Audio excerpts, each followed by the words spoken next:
ಶಿವರಾತ್ರಿ ದಿನವೇ ರಾಮಲಿಂಗೇಶ್ವರ ಮೂರ್ತಿಯನ್ನ ದುಷ್ಕರ್ಮಿಗಳು ಭಗ್ನಗೊಳಿಸಿದ್ದಾರೆ. ಗದಗದ ಶಿಂಗಾಟಾಲೂರು ಗ್ರಾಮದ ಶಿವ ದೇವಸ್ಥಾನದಲ್ಲಿ ಘಟನೆ ನಡೆದಿದೆ.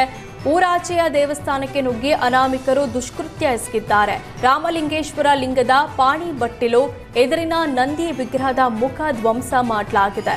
ಬೆಳಗ್ಗೆ ಪೂಜೆಗೆ ತೆರಳಿದಾಗ ಮೂರ್ತಿ ಭಗ್ನವಾಗಿರುವ ವಿಷಯ ಬೆಳಕಿಗೆ ಬಂದಿದೆ. ದೇವಸ್ಥಾನದ ಹಿಂಭಾಗದಲ್ಲಿನ ಹೊನ್ನತ್ತೆಮ್ಮ ದೇವರನ್ನು ಕಿಡಿಗೇಡಿಗಳು ವಿರೂಪಗೊಳಿಸಿದ್ದಾರೆ.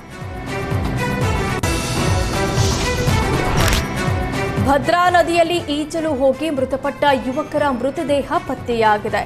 ಚಿಕ್ಕಮಗಳೂರಿನ ಕಳಸಾ ತಾಲೂಕಿನ ಬಾಳೆಹೊಳೆ ಸಮೀಪದ ಭದ್ರಾ ನದಿಯಲ್ಲಿ ಯುವಕರು ಈಜಲು ಹೋಗಿದ್ರು.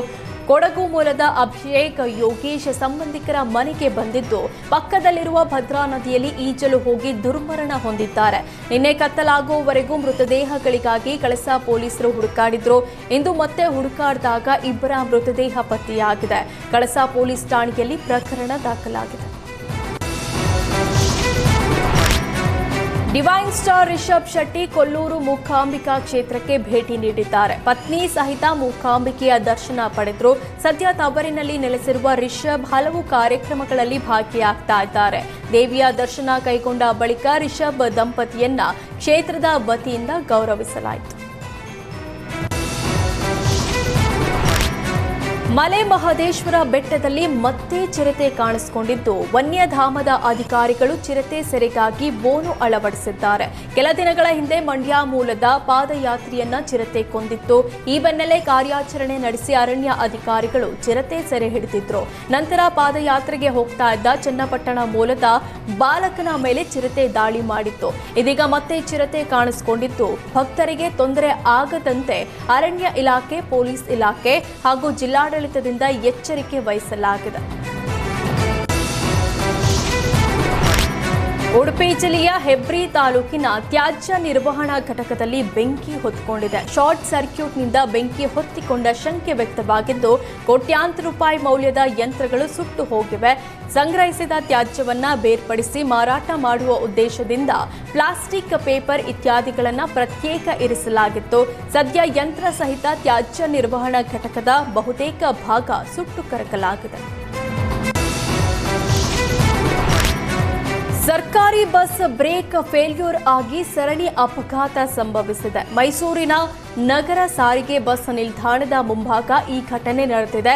ಬ್ರೇಕ್ ಫೇಲ್ಯೂರ್ ಆಗಿ ಮತ್ತೊಂದು ಬಸ್ಗೆ ಸಾರಿಗೆ ಬಸ್ ಗುದ್ದಿದೆ.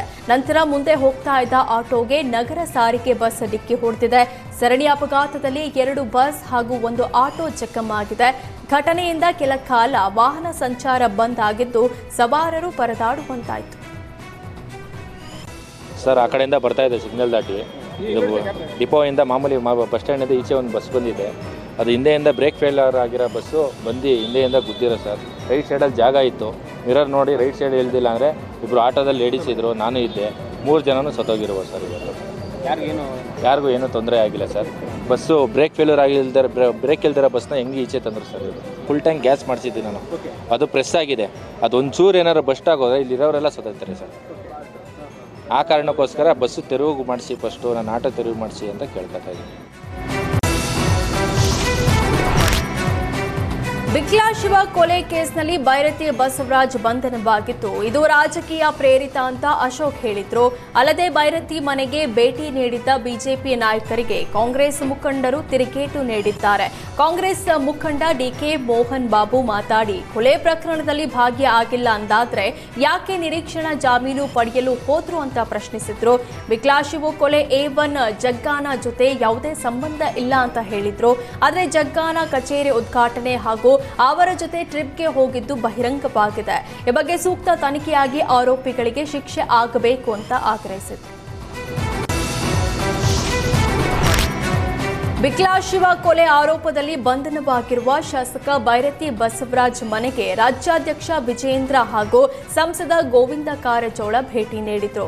ಕೆಆರ್ಪುರಂನಲ್ಲಿರುವ ಬೈರತಿ ಬಸವರಾಜ್ ನಿವಾಸಕ್ಕೆ ಭೇಟಿ ನೀಡಿ ಕುಟುಂಬಸ್ಥರಿಗೆ ಧೈರ್ಯ ತುಂಬಿದ್ರು. ಬಳಿಕ ಮಾತನಾಡಿದ ವಿಜಯೇಂದ್ರ, ರಾಜಕೀಯ ಷಡ್ಯಂತ್ರ ಹೇಗೆಲ್ಲ ನಡೆಯುತ್ತೆ ನನಗೆ ಗೊತ್ತಿದೆ.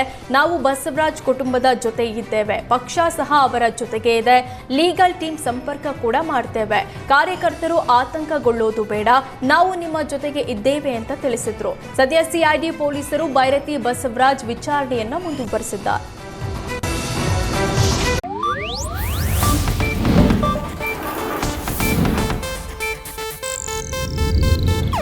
ಇದು ಏಷ್ಯಾನೆಟ್ ನ್ಯೂಸ್ ನೆಟ್ವರ್ಕ್ ಪ್ರಸ್ತುತಿ.